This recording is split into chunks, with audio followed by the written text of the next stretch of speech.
দিনাজপুর জেলা শহর থেকে ১৫ কিলোমিটার পশ্চিমে বিরল স্থলবন্দর অবস্থিত।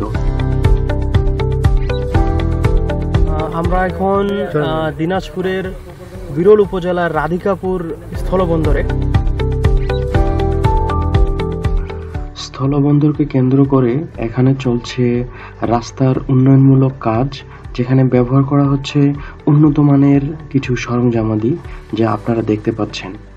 এই স্থলবন্দরের এক প্রান্তে রয়েছে ভারতের রাধিকাপুর এবং অপর প্রান্তে বাংলাদেশের বাঁকুড়া।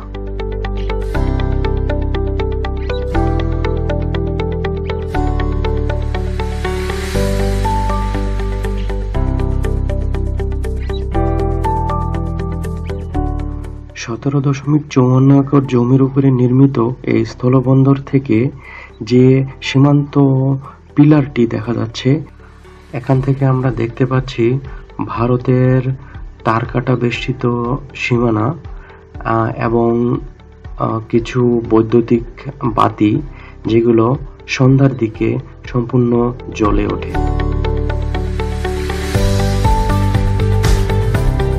দিনাজপুর হয়ে বিরল উপজেলা থেকে যে রাধিকাপুরের যে স্থলবন্দরটি হচ্ছে, এটি আসলে আমাদের দুই দেশের জন্য একটা ভালো, খুব শীঘ্রই আমরা এর ফলাফল পেতে যাচ্ছি।